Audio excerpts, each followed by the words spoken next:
ሰላም እንዴት ናችሁ? የጌታ ጸጋና ሰላም ለሁላችሁ ይሁን። እኔ ወንድማችሁ ልዑል ነኝ። ደግሞም ዛሬ በሌላ መልእክት መጥቻለሁ።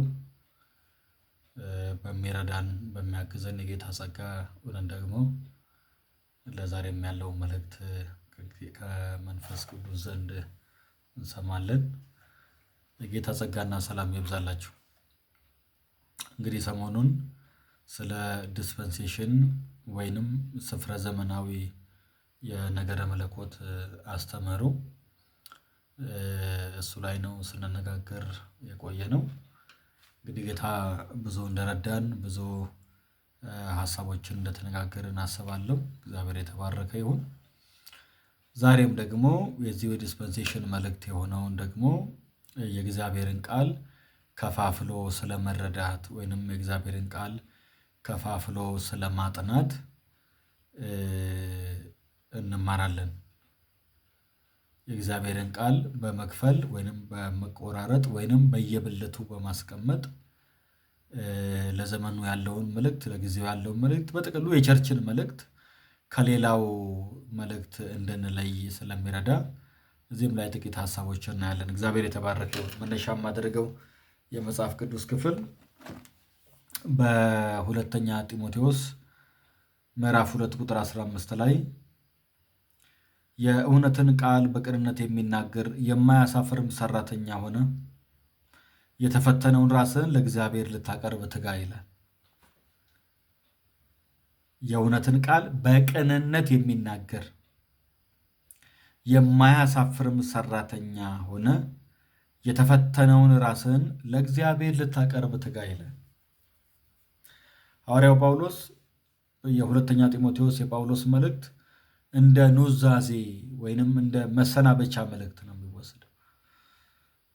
ስለዚህ ሐዋርያው በዕድሜው መጨረሻ ወይንም ኑዛዜ እያደረገለት ነው።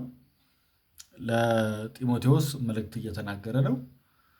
ከሚያሳስባቸው በሁለተኛ ጢሞቴዎስ ላይ ሐዋርያው ጢሞቴዎስን ከሚያሳስብበት አንዱ ጉዳይ የእግዚአብሔርን ቃል በቅንነት የሚናገር የማያሳፍርም ሰራተኛ ሆነ የተፈተነውን ራስን ለእግዚአብሔር ልታቀርብ ትጋ በማለት ይናገረዋል። ምን ሆነ? የእግዚአብሔርን ቃል በቅንነት የሚናገር የማያሳፍርም ሰራተኛ ሆነ የተፈተነውን ራስን ለእግዚአብሔር ልታቀርብ ትጋ በማለት ይመክረዋል። እንግዲህ በእግዚአብሔር ቤት ውስጥ ብዙ አገልጋዮች አሉ። ያሉት አገልጋዮች ሁሉ ግን የእግዚአብሔርን ፈቃድና የእግዚአብሔርን ሐሳብ ያገለግላሉ ማለት አይደለም። እግዚአብሔር ጠርቷቸዋል፣ እግዚአብሔር መርጧቸዋል፣ እግዚአብሔር ለዚህ ነገር ለይቷቸዋል። ነገር ግን ሁሉም ከእግዚአብሔር ሐሳብ ጋር ላይስማማ ይችላል። የራሱን ፍላጎትና የራሱን ሐሳብ ለእግዚአብሔር መንግሥት ውስጥ እያስተጋባ ሊቀጥል ይችላል። እንዴት አይነት አለመታደል ነው! በእግዚአብሔር ጥሪ ሰው መጥቶ የእግዚአብሔርን ሐሳብ ሳያገኙ የእግዚአብሔርን የልብ ፍላጎት ሳያገኙ መዋተት፣ መድከም እንዴት አሰልቺ ነገር ነው! ስለዚህ የተፈተነው ራስ የማያሳፍር ሰራተኛ ሆነ ነው የሚለው። ብዙ የሚያሳፍሩ ሰራተኞች አሉ ማለት ነው። በእግዚአብሔር መንጋ ውስጥ በእግዚአብሔር ጉባኤ ውስጥ የሚያሳፍሩ ሰራተኞች፣ ማንም እግዚአብሔር የሚያፍርባቸው ሰራተኞች አሉ። በጣም ከሚገርመኝ የመጽሐፍ ቅዱስ ክፍል አንዱ ሆሴ ምዕራፍ 4 ቁጥር 6 ላይ እውቀትህን ጠልተሃል፣ ሕዝቤ እውቀት ከማጣቱ የተነሳ ጠፍተዋል ካለ በኋላ በሚቀጥለው አንቀጽ ምንድን ነው የሚለው? አንተም እውቀትህን ጠልተሃልና ካህን እንዳትሆነኝ ናኩ። አንተም እውቀትህን ጠልተሃልና ካህን እንዳትሆነኝ ናኩ አለ። የተጠራ አገልጋይ ነው፣ የተጠራ የእግዚአብሔር ሰው ነው። ግን እውቀቱን ስለጠላ እውቀትን ስለገፋ እግዚአብሔር ደግሞ ካህን እንዳትሆን ናኩ ይላል። እና ብዙ የተናቁ ሰዎች እግዚአብሔር የናቃቸው ደግሞም እግዚአብሔር የሚያፍርባቸው አገልጋዮች እንዳሉ እነዚህን እግዚአብሔር ሐሳቦች ስንረዳ ስናነብ የምንረዳው ነገር ነው ወዳጆች። ስለዚህ ምንጊዜም ከእግዚአብሔር ሐሳብ ጋር እንድንስማማ ከእግዚአብሔር ፈቃድ ጋር እንድንስማማ ከእግዚአብሔር የልብ ፍላጎት ጋር ተስማምተን እንድናገለግል ነው። እግዚአብሔር ይርዳል። ስለዚህ ጳውሎስ ጢሞቴዎስን የማያሳፍር ሰራተኛ ሆነ የተፈተነውን ራስህን ለእግዚአብሔር ልታቀርብ ትጋ በማለት ይመክረዋል። እንግዲህ አንዳንድ ነገሮች በአማርኛችን የመጽሐፍ ቅዱስ ክፍል ብዙም ግልጽ ያልሆኑ ግን በሌሎቹ ትርጉሞች ላይ ስንመለከታቸው ደግሞ ምን ማለት ነው የሚለውን ሀሳብ እናገኛለን። እግዚአብሔርን ቃል በቅንነት የሚናገር የማያሳፍር ሰራተኛ የሚለውን በኪንግ ጄምስ ቨርዥን እንግሊዝኛው መጽሐፋችን ራይትሊ ዲቫይዲንግ ዘ ወርድ ኦፍ ትሩዝ፣ ራይትሊ ዲቫይዲንግ በትክክል ከፋፍለ፣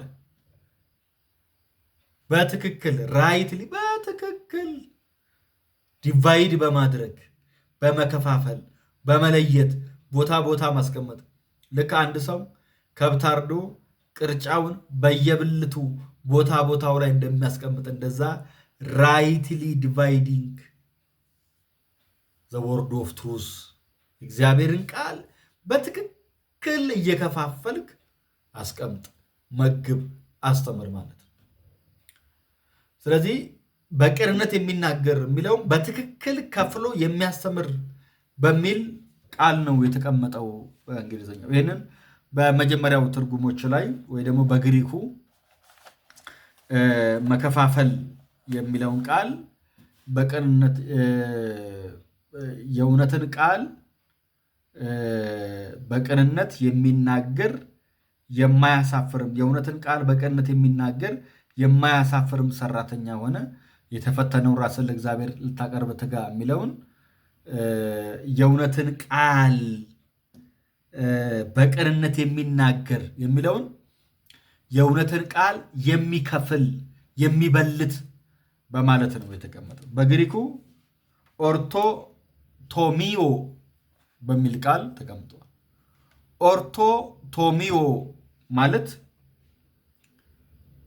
በትክክል መቁረጥ ወይም መከፋፈል ማለት ነው።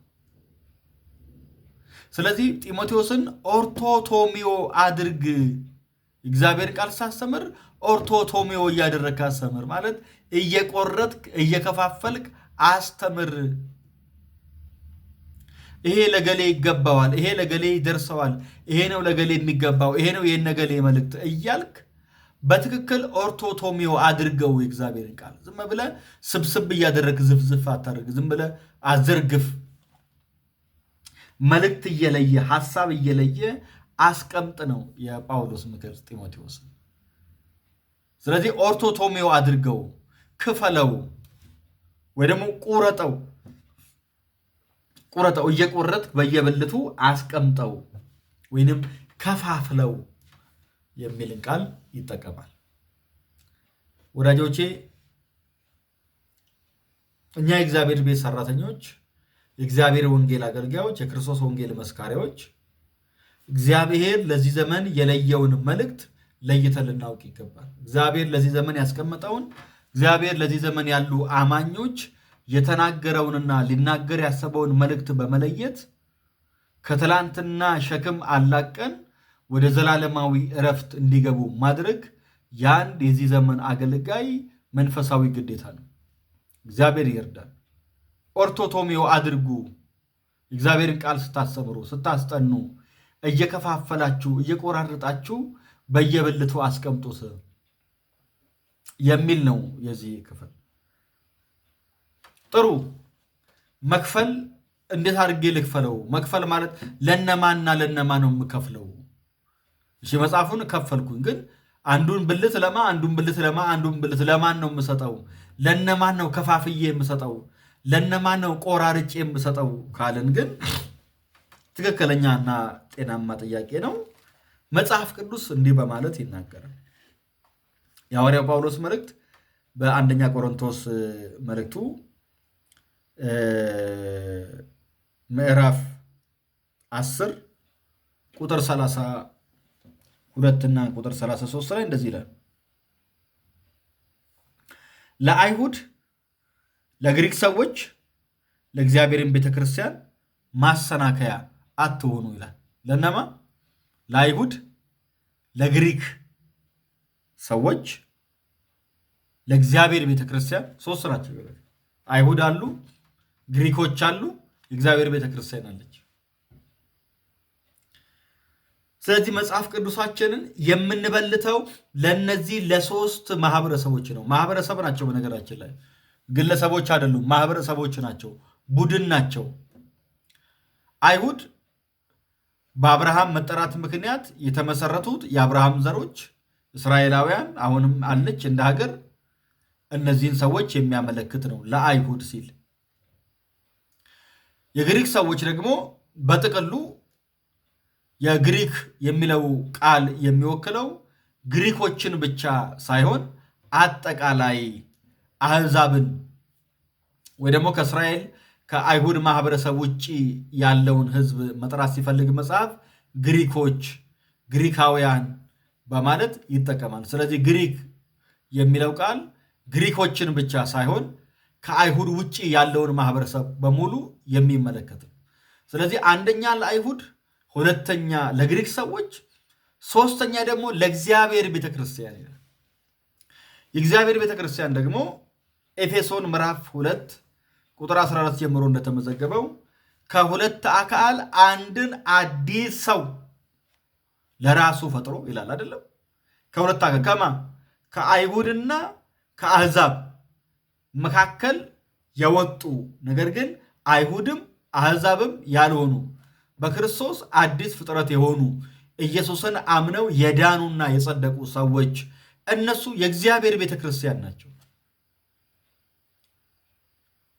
የእግዚአብሔር ቤተክርስቲያን ናቸው። ይህንን መጽሐፍ ቅዱስ በተደጋጋሚ ጊዜ ለእግዚአብሔር ቤተክርስቲያን የእግዚአብሔር ቤተክርስቲያን በማለት ይናገራል። በቀጣይ በሰፊው እናያቸዋለን። ነገር ግን መጽሐፍ ቅዱሳችንን ስንከፍል እነዚህን ሶስቱን ሰዎች አድሬስ ባደረገ መልኩ ለማን ነው የተጻፈው፣ ስለማን ነው የሚያወራው የሚለውን ቃል በመለየት ለአይሁድ የተነገረውን ለአይሁድ፣ ለቤተክርስቲያን የተነገረውን ለቤተክርስቲያን፣ ለአሕዛብ የተነገረው ለአሕዛብ ወይ ደግሞ ላልዳኑ ሰዎች የተነገረው ላልዳኑ ሰዎች። በዚህ መልኩ መጽሐፍ ቅዱሳችንን ከፍለን የማናጠና ከሆነ በትክክል እየከፋፈልን ማ ለማን እንደሚገባ ማ ለማን እንደሚያስፈልግ እየበለትን በየብልቱ የማናስቀምጥ ከሆነ ስህተት እንፈጥራለን። አሁን እንደምናደርገው አሁን በአብዛኛው ቤተክርስቲያን ውስጥ እንደሚታየው አይነት ችግር የአይሁድን ለአሕዛብ የአሕዛብን ለቤተክርስቲያን እየሰጠን በአይሁድና በቤተክርስቲያን መካከል ልዩነት የሌለ እስኪመስል ድረስ የመልእክት መደባለቆች አሉ። መልእክቶች አሁን እየተደባለቁ ነው። ለቤተ ክርስቲያን የሚነገር አይመስልም። አንዳንዱ የቸርች መድረክ፣ አንዳንዱ የቸርች ትምህርት ለቤተ ክርስቲያን እየተነገረ ያለ አይመስልም። ለዳነ ሰው እየተነገረ ያለ አይመስልም። ዛሬም ሰው ቸርች ውስጥ ሆኖ በመዳኑ ደስተኛ የሚሆንበትን ወንጌል ሳይሆን እየሰማ ያለው ገና ወደ ጌታ ላልመጡ ሰዎች፣ በአመፃና በጥፋት ለሚኖሩ ሰዎች የተነገረውን መልእክትና ትንቢት ዛሬም ባለች ቤተክርስቲያን እንደሚመለከት አድርገን በማቅረብ ሰውን ግራ እያጋባን ወዴት እንደሚሄድ የማያውቅ ሕዝብ አድርገን ተቸግረናል። ስለዚህ ከዚህ ሁሉ ችግር ለመትረፍና ለመታደግ መጽሐፍ ቅዱስን በትክክል እየከፈልን የማያሳፍር ሰራተኛ ሆነን የተፈተነው ራሳችንን ለእግዚአብሔር ለማቅረብ መትጋት አለብን። መጽሐፍ ቅዱሳችን ከዘፍጥረት እስከ ዮሐንስ ራእይ የእግዚአብሔር ቃል ነው። ግን ከዘፍጥረት እስከ ዮሐንስ ራእይ ያሉ ደግሞ ሶስት ህዝቦች አሉ። በብሉይ ኪዳን ላይ አንዷ አልነበረችም። በብሉይ ኪዳን ላይ አይሁድና አሕዛብ ብቻ ነው የነበሩት። የተገረዙና ያልተገረዙ ተብሎ ተከፍሏል። ይህንን ኤፌሶን ምዕራፍ 2 ቁጥር 11 ጀምሮ እንደተመዘገበው በተገረዙት መካከል ያልተገረዙ የተባላችሁ ተብሏል አይደለ? ትዝ ይላችኋል። ዳዊት ጎልያድን እገለዋለሁ ሲል የተናገረው ቃል ምንድን ነው? ይሄ ያልተገረዘ ሸለፈታ አይደለም? ምን ማለት ነው? ኪዳን የሌለው ያልተገረዘ አይሁዳዊ ያልሆነ የእግዚአብሔር ሕዝብ ወገን ያልሆነ የእግዚአብሔር ወዳጅ ያልሆነ ማለት እኮ ነው። አልተገረዘም።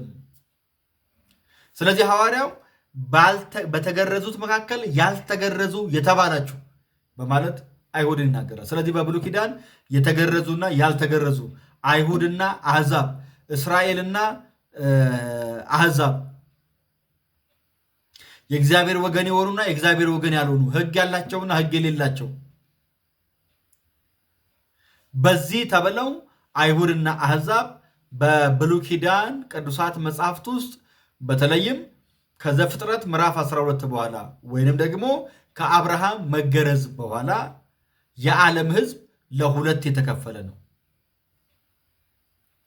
የአብርሃምን ዘር ወይ ደግሞ የአብርሃምን የግዝረት መንገድ ተከትለው የሚሄዱ የተገረዙት አሉ። እንዲሁም ደግሞ ያልተገረዙ ደግሞ አይሁድ አሕዛብ አሉ።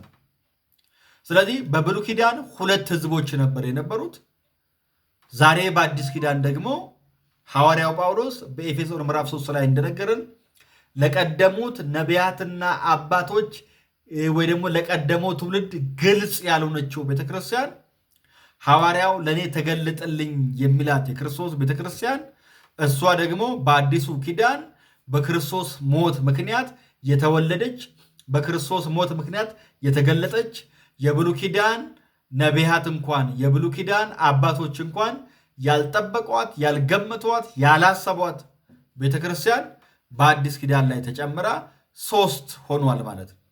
በዚህን ሰዓት ላይ የዓለም ሕዝብ ለ3 ይከፈላል። አይሁዳዊ አለ። አሁንም አይሁዳዊ አንዳንዶች እንደሚያስቡት አይደለም።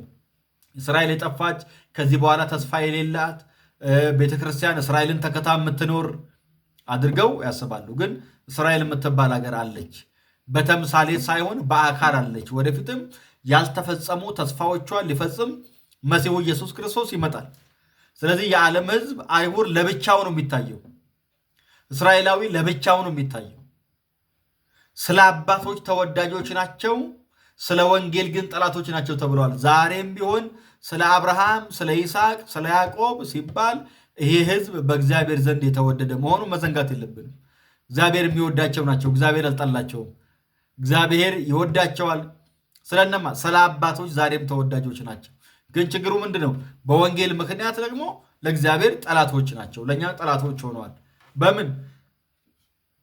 እኛ የምንቀበለውን ወንጌል ስለማይቀበሉ፣ መሲሁ ኢየሱስን ስለማይቀበሉ፣ ያድናል የምንለውን ኢየሱስን ስለማይቀበሉት በወንጌል ምክንያት ጠላቶች ይሆኑ እንጂ ዛሬም ስለ አባቶች ተወዳጆች ናቸው።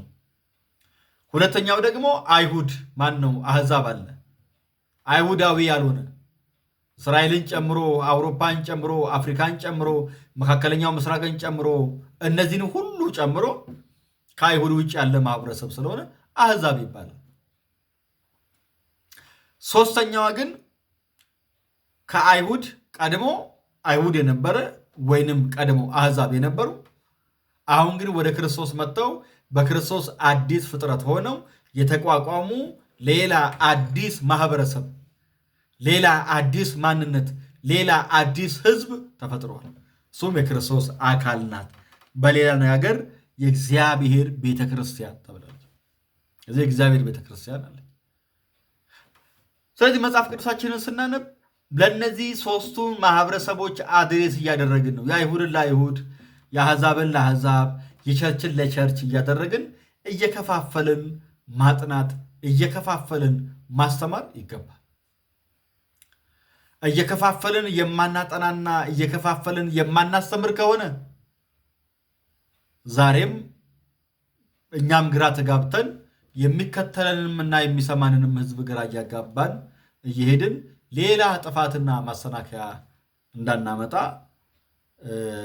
ራሳችንን እንድንከላከል ያደርገናል። እግዚአብሔር የተባረከ ይሁን። በቀጣይ እነዚህን 3ቱን ማህበረሰቦች አይሁድ፣ አሕዛብ እና ቤተክርስቲያንን በጥቂቱም ቢሆን እንመለከታለን። የጌታ ጸጋና ሰላም ይብዛላችሁ። መልእክቱ ከጠቀማችሁ ሌሎች በማጋራት እንዲሁም ሰብስክራይብ በማድረግ አብራችሁን እንድትቆሙ በጌታ ፍቅር ጠይቃለሁ። የጌታ ጸጋና ሰላም ለሁላችሁ ይሁን። ተባርካችኋል።